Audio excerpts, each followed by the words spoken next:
Quantas almas se revelam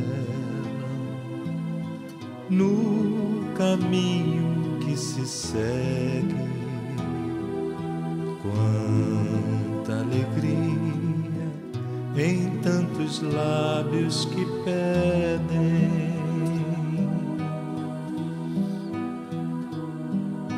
Quantas almas se revelam no caminho que... Boa noite. É porque eu não sei falar parado, entendeu? Mas eu vou tentar, vou me esforçar, eu prometo.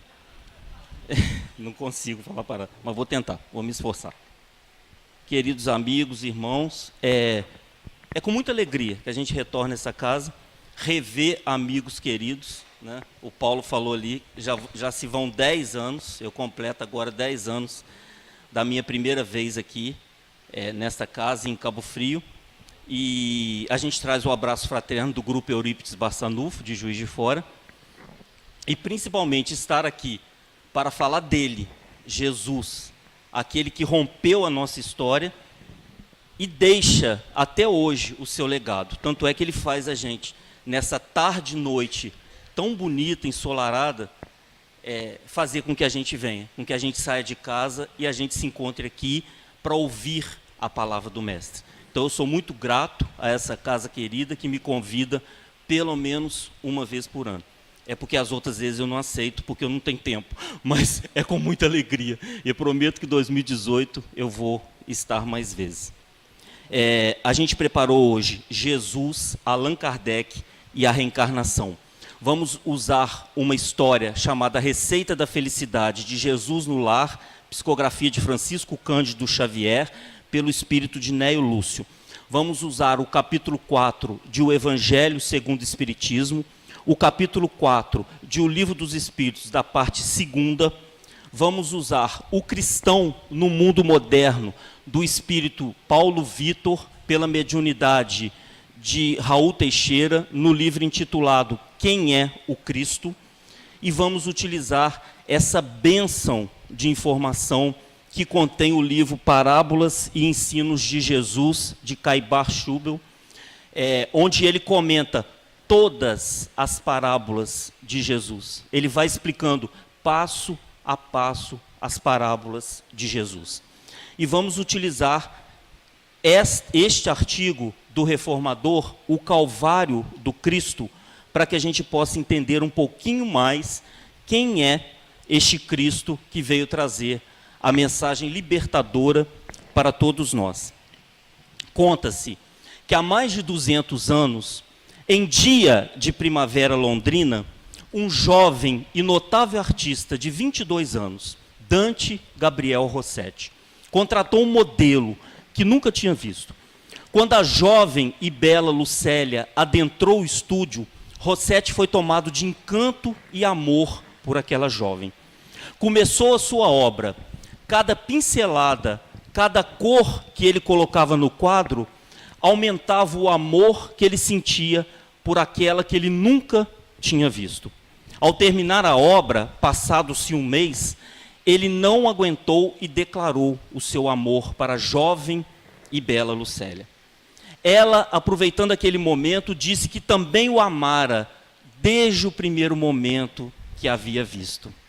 Eles estavam muito felizes. O amor recíproco entre eles era fundamental para a alegria e felicidade. O quadro foi exposto na Real Academia de Londres e recebeu calorosos aplausos.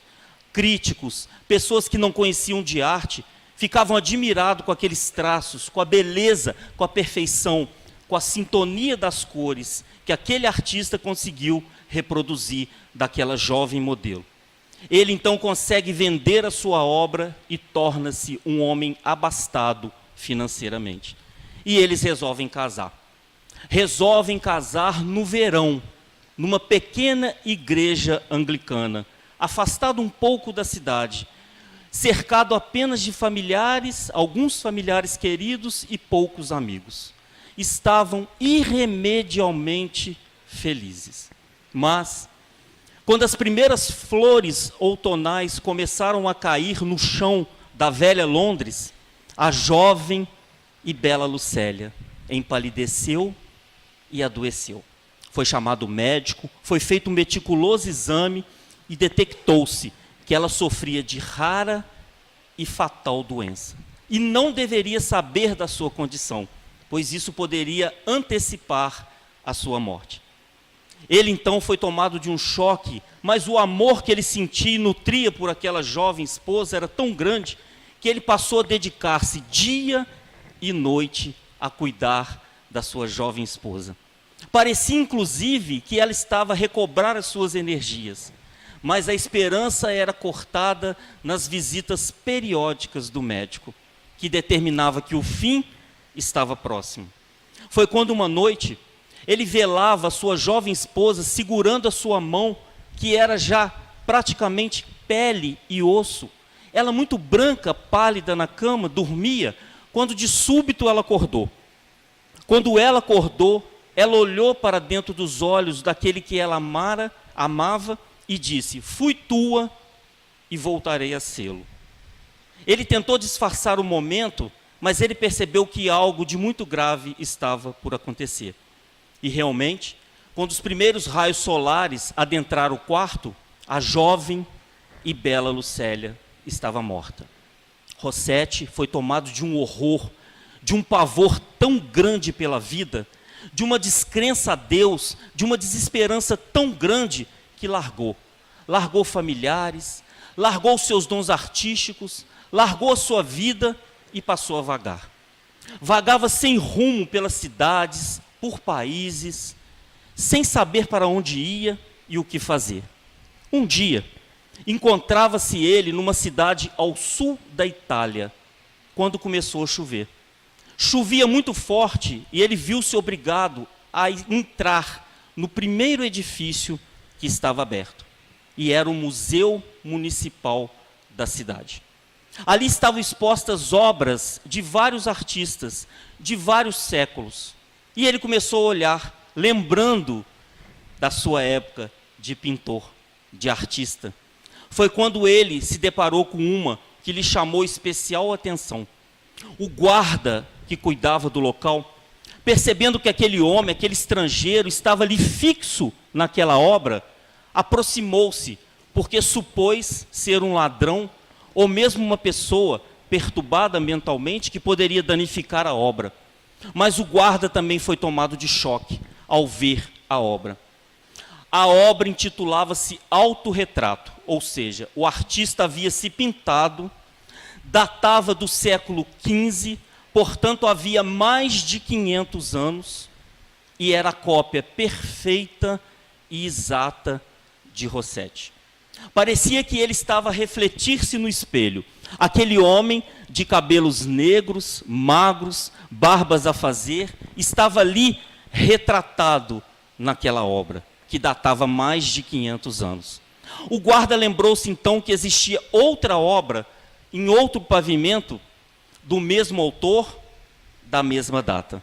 E eles então encaminharam-se para outra sala, e ele se deparou com uma imagem, com uma obra que intitulava-se A Imagem Mística da Radiante Inês.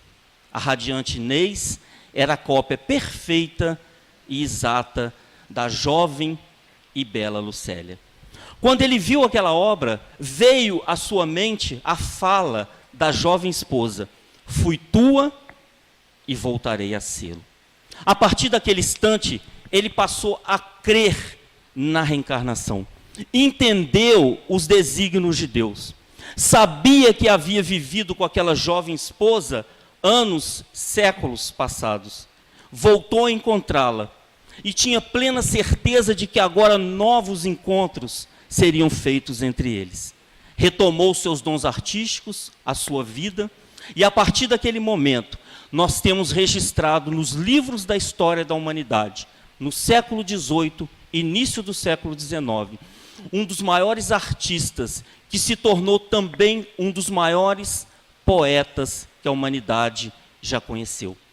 A partir daquele encontro no museu, Dante Gabriel Rossetti descobriu o sentido da sua vida.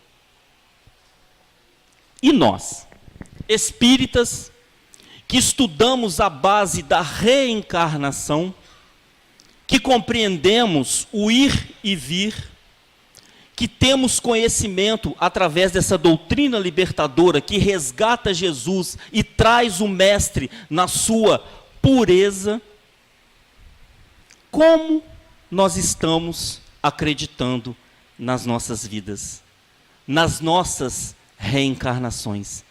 Como que a gente tem lidado com isso? Rossetti precisou ter um choque de realidade através do sofrimento, para que pudesse crer naquilo que já é tratado desde os primórdios da humanidade. Porque lá, à época de Jesus, apenas os saduceus não acreditavam na reencarnação, mas todos os outros povos acreditavam na ressurreição. Não entendiam muito bem a explicação da reencarnação. Supunham eles que poderia o mesmo corpo ressuscitar, renascer. Entendemos hoje que não é bem assim.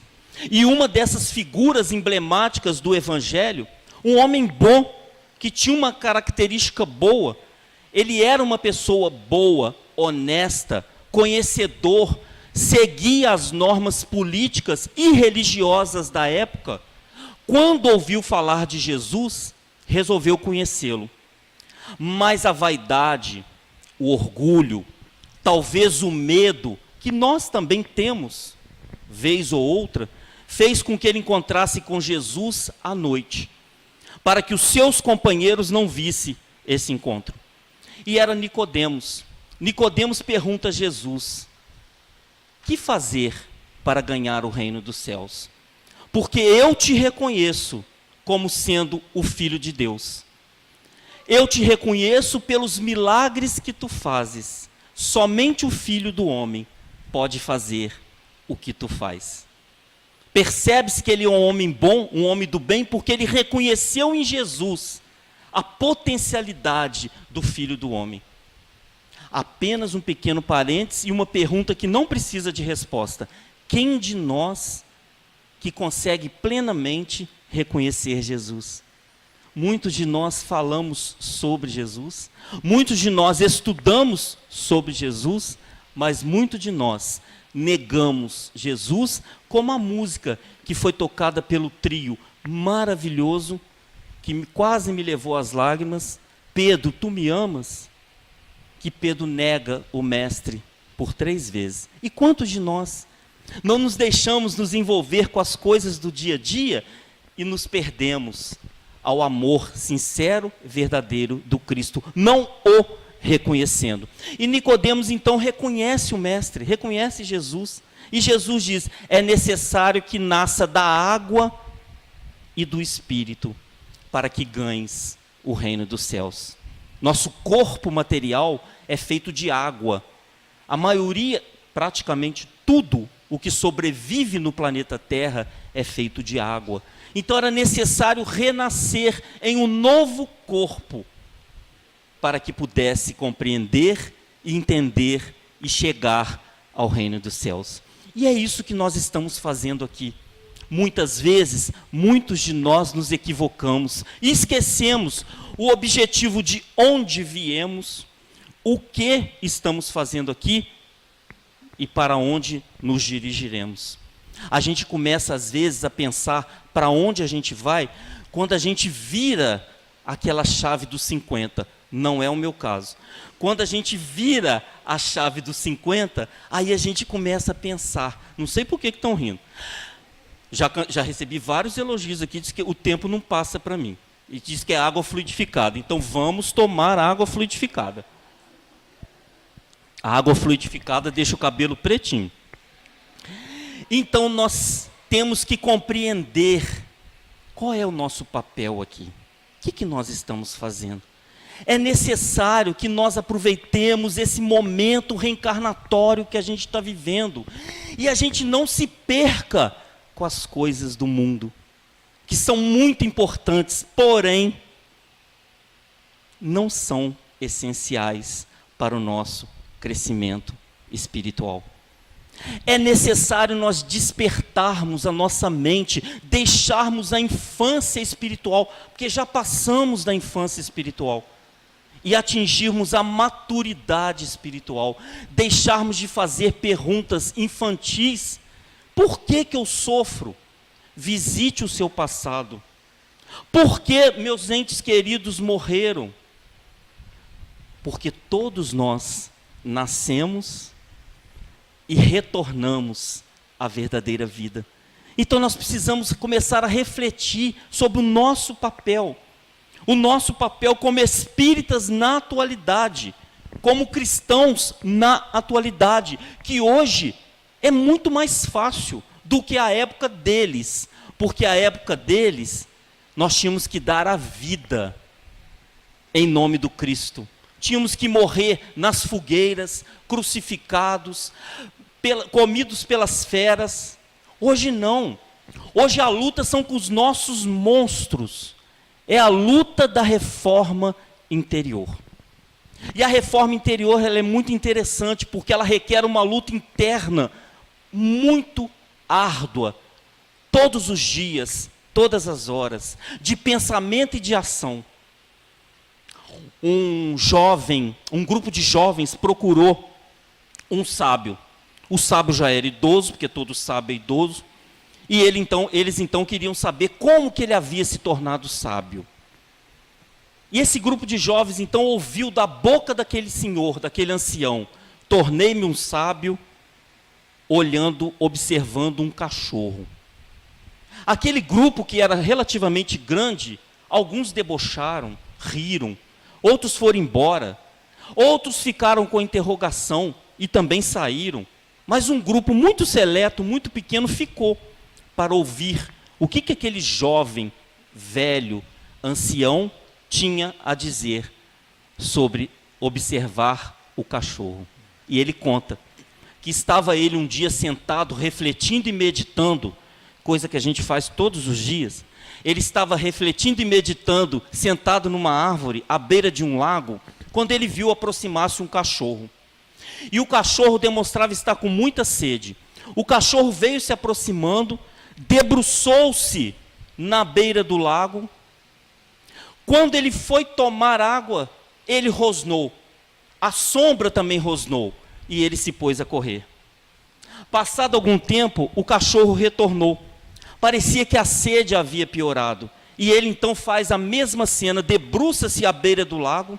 Ele rosnou, a sombra também rosnou. E ele mais uma vez se põe a correr. Passado algum tempo a mais, a sede era insuportável. E ele então aproxima-se da beira do lago, debruça-se. Ele rosnou, a sombra também rosnou. Mas ele vai e toma a porção de água que lhe cabe. Era chegado o momento de enfrentar os seus monstros internos. E só ele poderia fazer isso, para suprir a sua sede. E é isso que nós precisamos fazer hoje. Enfrentar os nossos monstros, entendendo claramente o processo reencarnatório. Porque nós não podemos nos iludir mais de que se eu venho ao centro espírita, se eu assisto palestra, se eu tomo um passe renovador das energias, que é extremamente saudável, se eu tomo uma água fluidificada, que é o remédio necessário que a gente precisa, isso vai bastar para a nossa reforma íntima. Lê do engano, nós vamos precisar nos esforçar, vencendo aqueles monstrozinhos que muitas das vezes só nós achamos que conhecemos. Mas todos com que convivemos conhecem os nossos monstrozinhos. Sabe aquele monstrozinho da pontinha da inveja? Um que eu senti quando o ônibus estava entrando em Cabo Frio e passou. E eu vi um grupo de pessoas de sunga e de biquíni voltando com o pé todo sujo de areia do dia de praia. Bateu uma pontinha de inveja, uma inveja suave, uma inveja branca, né? Que dizem que, né? Que pode, não pode? Não pode, mas eu senti.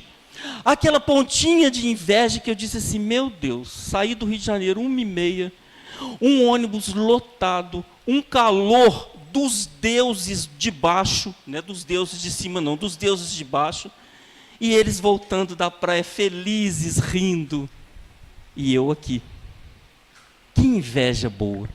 São esses monstrinhos que nós precisamos. Eu só estou aqui porque eu quero. É opção minha. A escolha, eu faço a minha escolha. E as escolhas têm que ser feitas com consciência. A escolha tem que ser feita, a escolha de nos tornarmos espíritas cristãos, ela tem que ser feita por opção, não por obrigação, porque senão nós não vamos fazer. E muitos de nós queremos fazer por obrigação. Eu vou a Trabalhadores de Jesus domingo às 6 horas. Eu tenho que ficar quite com o mundo espiritual. Não funciona. Porque se amanhã eu chegar no meu trabalho e soltar meus monstros, aqueles monstros da irritação que começa aqui. Sabe aqueles monstros da irritação? Começa aqui. Se eu soltar meus monstros do ciúme, se eu soltar meus monstros da vaidade, e não se iludam, orador é igualzinho todo mundo. É igual todo mundo. Está vindo, me perdoe as palavras, mas é com muita sinceridade, está vindo uma leva de oradores que estão querendo ser mais do que o Cristo. Sendo que nós seguimos Jesus. Nada mais. Nós não podemos deixar nos levar por quem quer ser mais do que o Cristo. O Cristo nos basta, porque nós não estamos dando conta dele.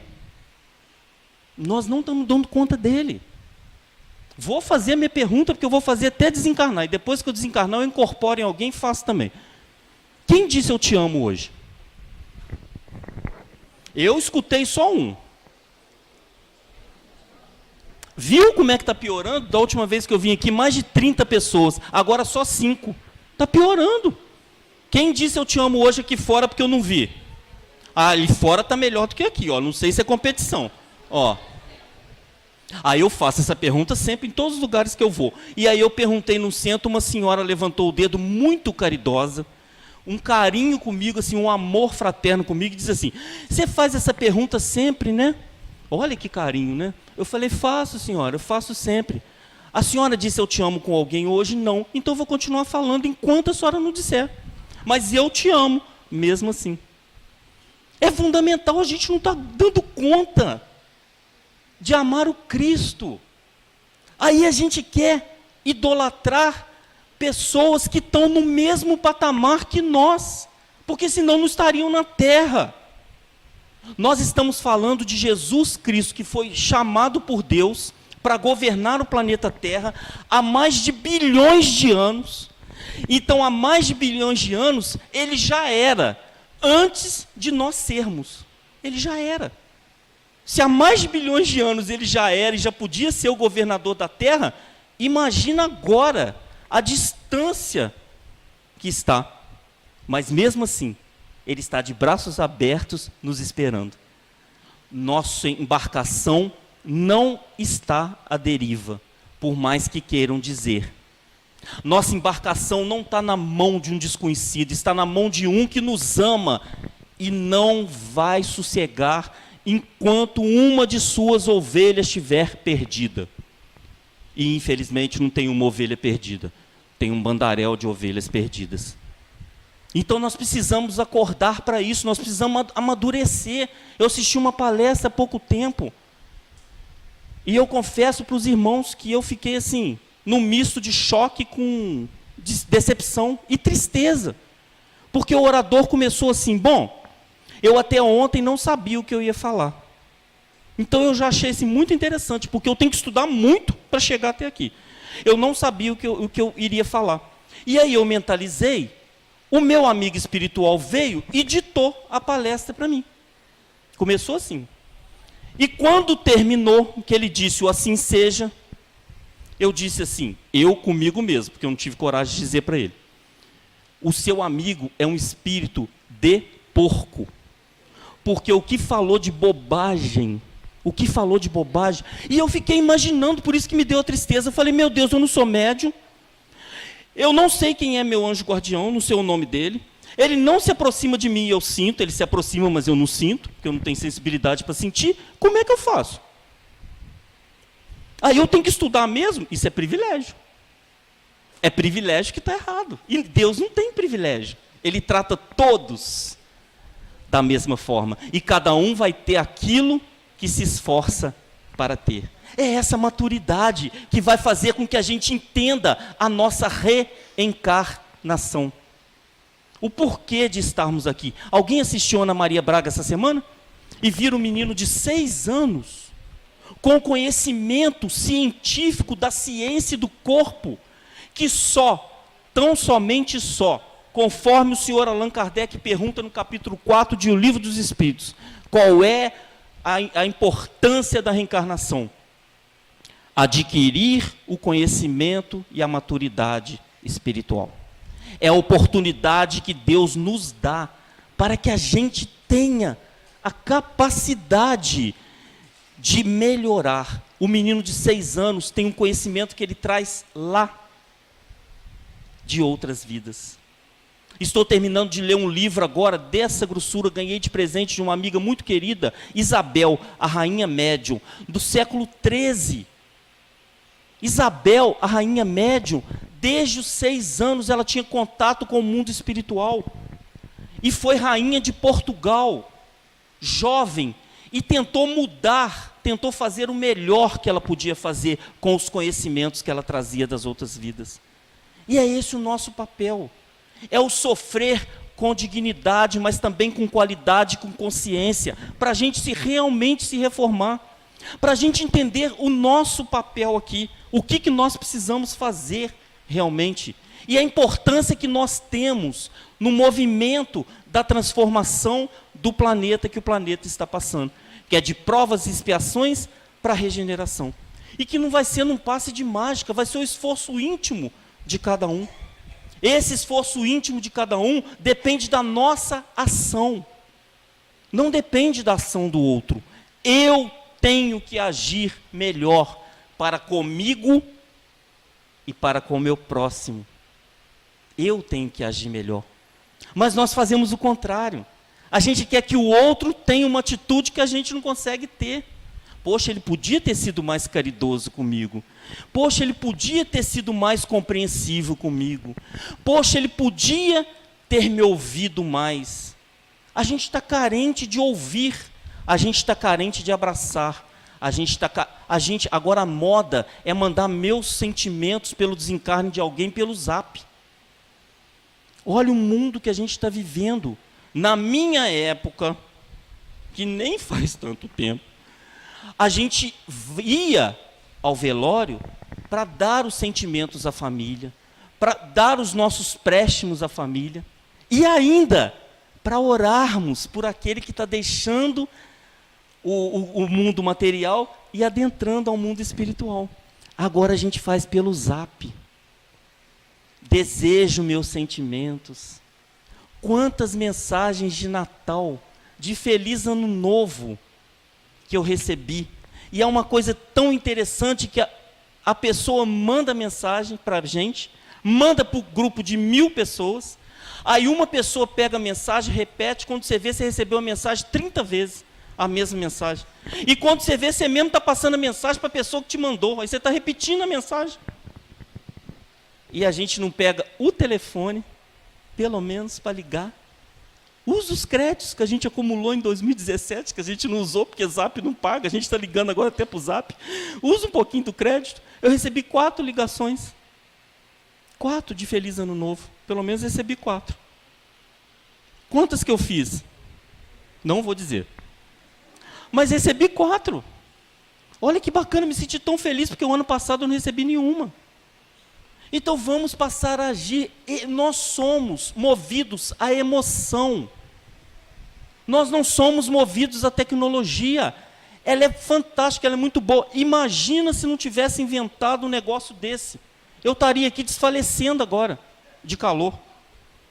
Viva a tecnologia. O Marcelo, que me convidou, confirmou comigo pelo Zap. Aí vem a Cláudia e confirma também. Chegou aqui mais cedo, porque eu ia chegar mais cedo. Viva a tecnologia.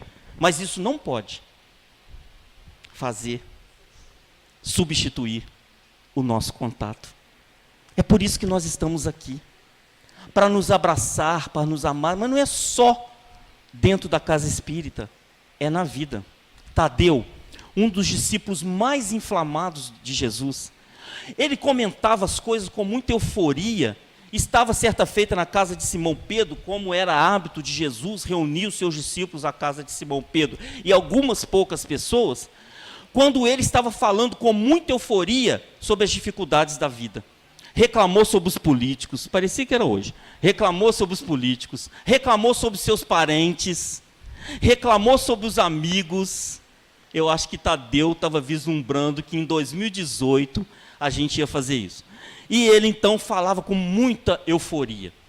E aí quando ele terminou, Jesus, que é a representação da mansuetude, da brandura, da calma, do amor, ele disse assim: Tadeu, o que é ter felicidade para você? Aí Tadeu fica intrigado com aquela pergunta de Jesus e diz assim: ah, Senhor, ter felicidade para mim é quando todo o mundo tiver paz. Jesus então olha para aquele jovem discípulo e diz assim: Tadeu, disso eu sei. Mas permita-me te perguntar o que é felicidade para você. Aí Tadeu achou que Jesus estava ali, dando a oportunidade para ele de cerrar toda a sua amargura. E ele começou: ah, Senhor, felicidade para mim é quando todos os meus familiares conseguirem me compreender. Felicidade para mim é quando todos perceberem que mesmo eu não sendo perfeito, eu me esforço para poder melhorar. Ah, Senhor, felicidade para mim é quando os políticos não errarem mais e conseguirem governar de uma forma justa, de uma forma correta. Ah, Senhor, felicidade para mim é quando as religiões conseguirem dialogar em paz e em harmonia. E ele foi discorrendo. E no final ele diz, resumindo: Senhor, felicidade para mim é quando o respeito, a dignidade, a coragem, o amor estiver presente nas criaturas. Todos que ali estavam, todos os discípulos e mais alguns amigos, esperavam que Jesus iria dar aquela resposta.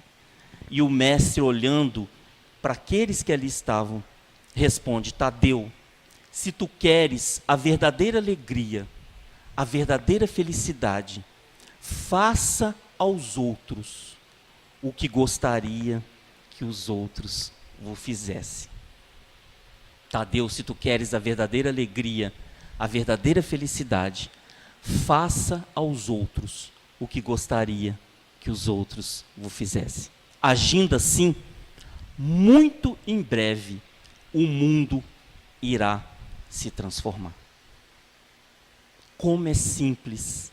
É só nós agirmos com o outro, com o mesmo carinho, com a mesma cautela que a gente tem com o filho, que a gente tem com aquele que a gente ama, que a gente tem com os amigos. Quando a gente tem um amigo muito querido, ele pode cometer a maior... Não vou falar o estado, porque pode ter alguém, né? Pode cometer a maior barbaridade. E a gente perdoa.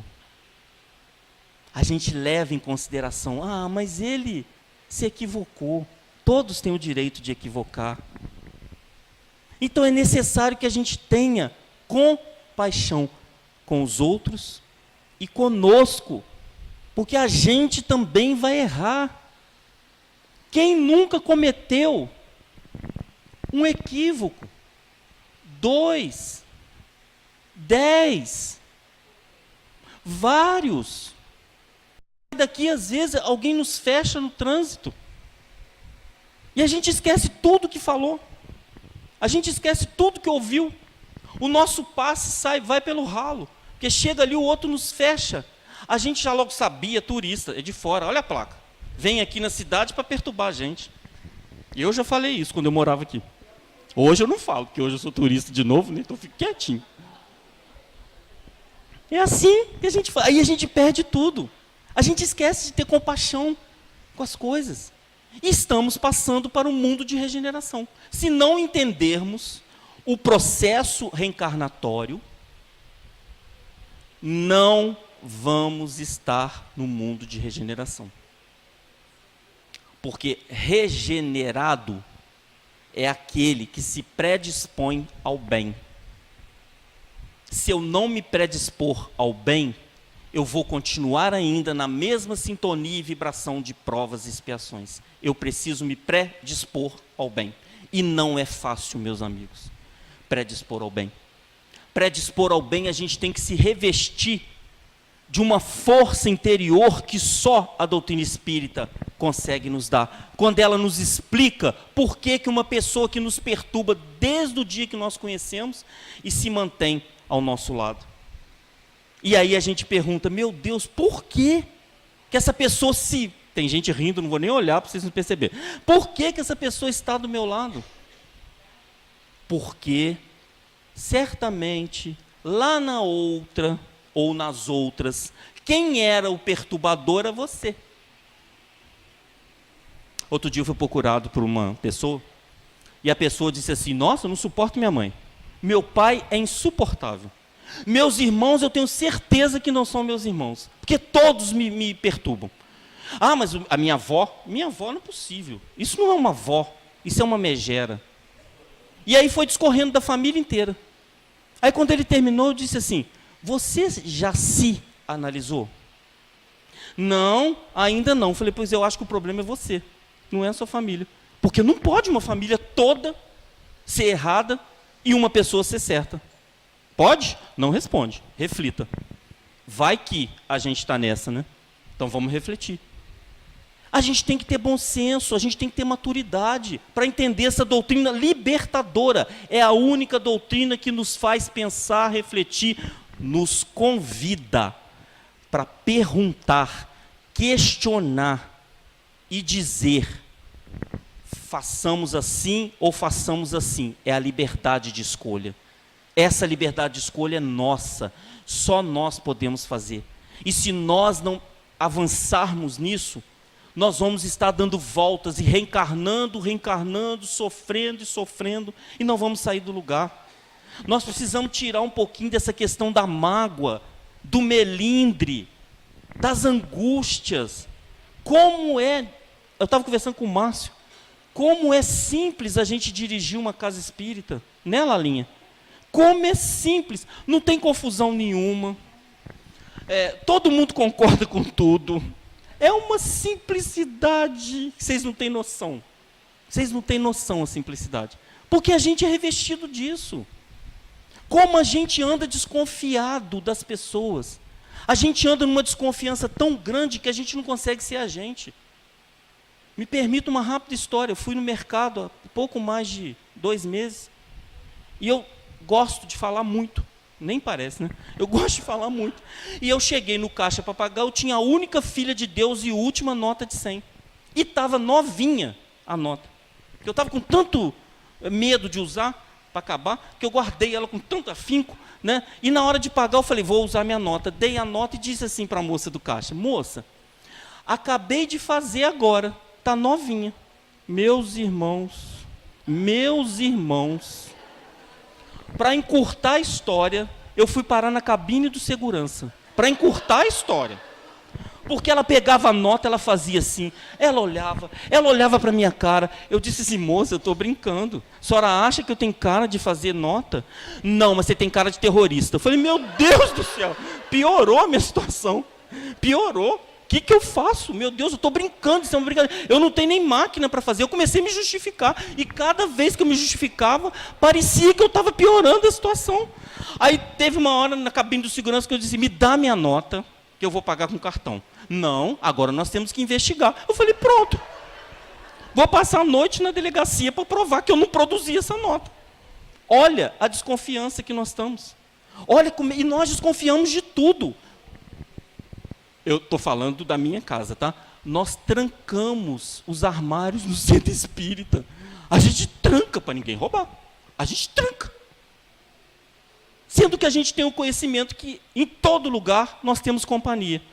E se a pessoa roubar, ela vai roubar na casa espírita, ela vai roubar lá fora, ela vai roubar na casa dela, ela vai roubar na sua casa, roubar onde quiser. Isso é um problema dela. Claro, a gente tem que proteger, temos que proteger, mas a gente não pode tornar isso a desconfiança do mundo cruel, que é o que a gente está fazendo. Aí a gente não pode ver uma pessoa na rua que a gente desconfia. E vem essa pessoa, vai me assaltar. Aí a gente acelera o passo. Não pode. A gente precisa trabalhar a confiança no ser humano. Nós somos bons. A gente só não desenvolveu tudo ainda. Mas a gente é bom. A gente já não está no patamar das maldades. Existe ainda espíritos encarnados no patamar da maldade, de matar. Por isso que a gente está vendo pai matando filho, filho matando pai. Porque abriram-se as portas, desceu tudo. Tudo que é bom e tudo que é ruim desceu para separação. E nesse momento nós precisamos ter consciência. Qual é o nosso papel nesta encarnação? Qual é a escolha que a gente está fazendo?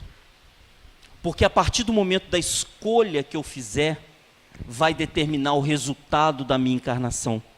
E vai me preparar para a próxima reencarnação no planeta de regeneração.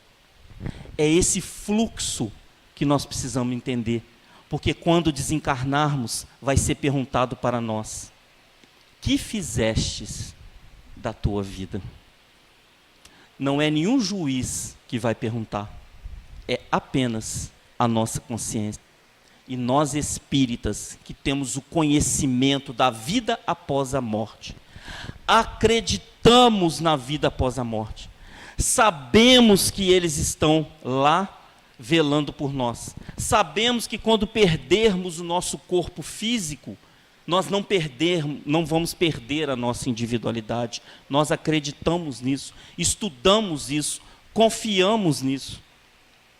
Então imagina quando a gente se desvendar no mundo espiritual, e aí a gente se deparar com aquilo que a gente poderia ter feito e que a gente não fez.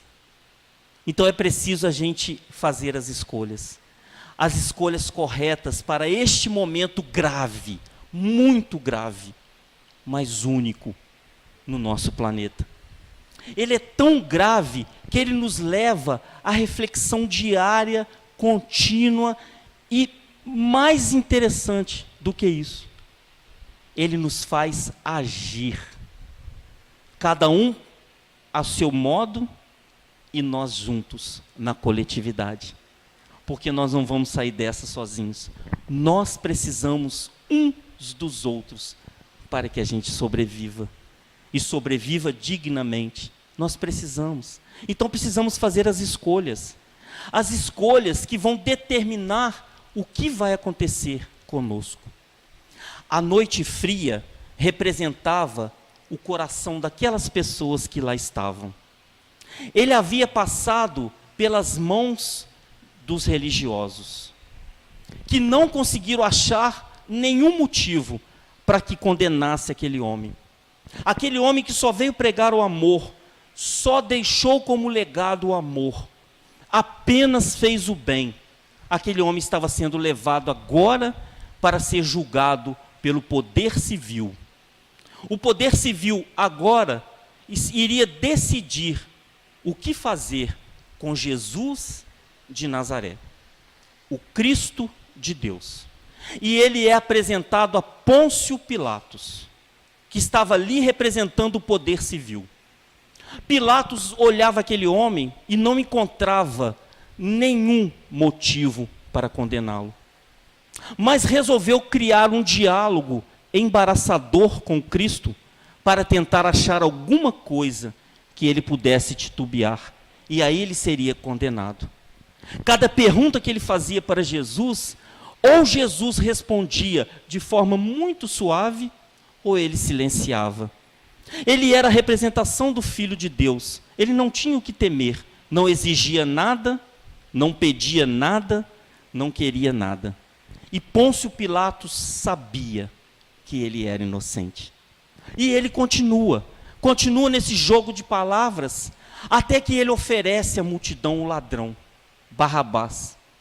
O ladrão é a representação das nossas falências materiais.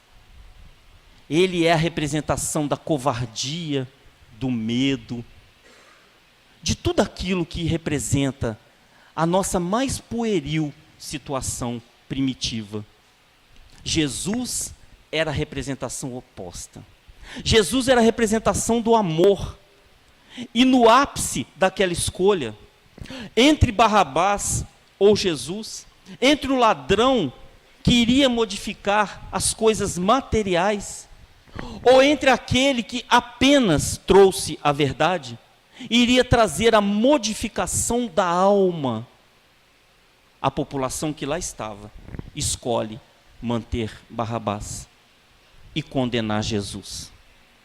Pôncio Pilatos sabia que ele era inocente, mas num ápice, num ato de lavar as mãos, num ato de inconsequência, num ato de ignorância daquilo que iria ocasionar, ele entrega Jesus para ser condenado. Nós devemos fazer as nossas escolhas. Será que temos sido os Barrabás nos interesses materiais da vida, nos perdendo pelo consumismo de ter, pelo consumismo de acumular? Será que nós estamos nesse patamar de escolhermos Barrabás porque a vida material é mais importante que tudo?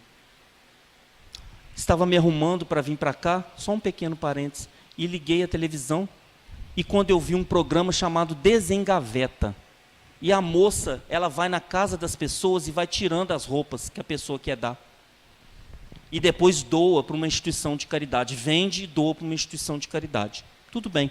Quando chegou no final do programa, ela agradeceu a moça que tinha doado e disse assim: com certeza agora você está mais leve. E a gente se prende às coisas materiais, fazendo a escolha da posse do ter. Ou será que nós estamos sendo Pilatos, lavando as mãos diante de tudo aquilo que nos se apresentam? E eu não vou me meter nisso. Isso não tem nada a ver comigo. Deixa isso quieto para lá. E a gente vai passando pela vida. Mas temos a terceira escolha. A terceira escolha é Jesus. Quando nós escolhemos Jesus, nós temos que escolher com amor. Nós temos que colocar a mão na massa. Nós temos que fazer. Nós temos que nos esforçar para melhorarmos. Nós temos que agir com cautela. Nós temos que ter paciência. Nós temos que ter coragem. Nós temos que ter fé. Quando nós escolhemos Jesus, nós temos que fazer como Teresa d'Ávila. Ela foi atravessar uma pinguela porque ela precisava atender necessitados do outro lado do rio. E quando ela começa, ela pisa na pinguela, cai, despenca uma tempestade de água e vento. E ela é levada para cá, levada para lá. Quando ela pisa do lado de lá, convicta, certa de que era aquilo que ela tinha que fazer, porque tinha pessoas necessitadas dela, ela braveja, ela grita para Jesus: Senhor, é assim que tu trata aqueles que te amam? Por isso que bem pouco te amam. Mas ela vai e continua o seu trabalho. Porque ela sabe que o trabalho é esforço. Nós não vamos atravessar pinguelas sem vento nem tempestade. Quando nós escolhemos Jesus, nós vamos atravessar tempestades, ventanias, furacões. porque nós vamos enfrentar os monstros que estão dentro de nós. Mas quando nós escolhemos Jesus, porque os que escolheram Jesus estão até hoje. Os que escolheram Barrabás, a história nem lembra. O que escolheram os Pilatos, a história esqueceu. Mas quem escolheu Jesus está escrito na história da humanidade, nas páginas da vida eterna, porque escolheu Jesus. O tempo passou, o governo mudou. Pilatos, depois que lavou as mãos, nunca mais conseguiu dormir. Todas as noites, a figura sublime de Jesus, inocente, que ele condenou, aparecia para ele, na sua mente. Não suportando, suicida-se, para ajustar aquilo que ele achava que tinha feito de errado. Escolheu o pior caminho, mas foi o que ele conseguiu. Porque ele havia errado, ele havia pecado. Claro que recebeu o apoio de Jesus, porque Jesus não tem mágoa de nós. Jesus consegue suplantar as nossas deficiências, as nossas dificuldades, as nossas mazelas, porque ele nos ensinou apenas o amor. E para que a gente possa voltar aos nossos lares, iniciar o nosso ano, que está na metade do primeiro mês, para que a gente possa ter perspectiva de fé, perspectiva de coragem, para que a gente possa realmente entender o que está acontecendo conosco e melhorarmos. Nós lembramos de Monsenhor Horta. Monsenhor Horta, um grande trabalhador da Igreja Católica de Minas Gerais, na cidade de Mariana e Sabará. Desde pequenininho ele via, ouvia e conversava com os espíritos. Sua mãe, achando que pudesse ser alguma influência de algum espírito esquisito, manda para que ele converse com o padre. O padre então recomenda que ele vá ser membro da igreja. E ele então se instala na igreja e continua vendo, ouvindo e conversando com os espíritos, dando conselhos, ajudando, curando. Até que um dia um espírito amigo aproxima-se dele e diz: Horta, pare de falar que você conversa conosco, porque eles estão arquitetando prendê-lo no hospital de loucos. E ele passa o resto da sua vida ajudando, sem que ninguém percebesse que eram os espíritos amigos. Desencarna aos 74 anos.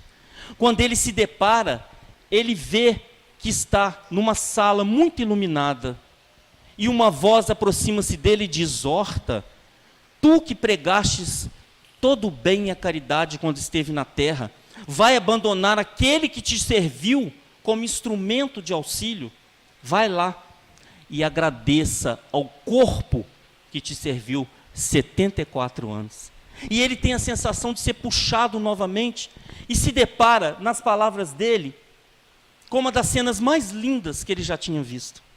O seu corpo gelado em cima de uma pedra de mármore, e ele ali, pleno da sua consciência.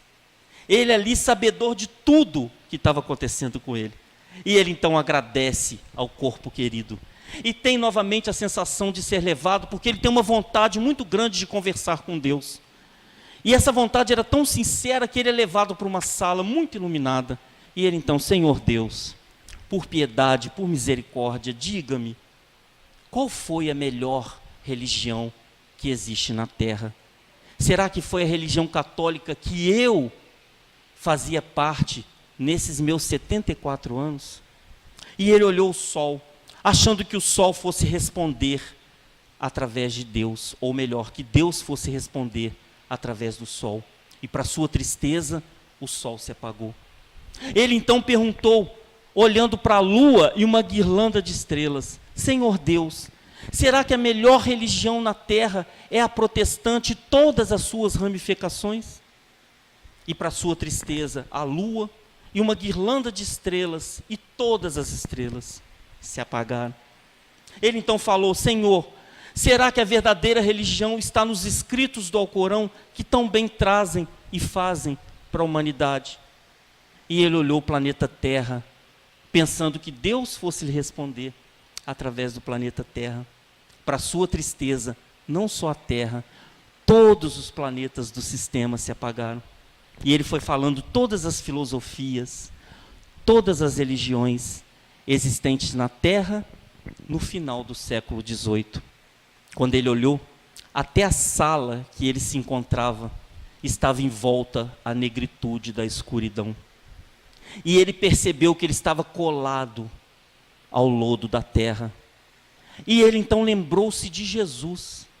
Ele então reuniu suas forças, lembrou das passagens do Mestre, lembrou dos feitos, das curas, dos milagres, e gritou para Deus: Senhor, o Senhor que é Deus da vida e que é Deus da morte, por piedade me responda. Será que a verdadeira religião foi a que teu filho processou quando esteve na terra entre nós? Através da caridade, através da bondade, através dos feitos, através do amor. E quando ele pronunciou a palavra amor, o sol, a lua, as estrelas, todos os planetas e a sala voltaram a se iluminar. E uma voz aproxima-se dele e diz: exorta, o amor é a verdadeira ciência, a verdadeira filosofia, a verdadeira religião. Ama e terás paz. Ama e ser-te-á dada a vida por toda a eternidade. Muita paz e muito obrigado pela oportunidade.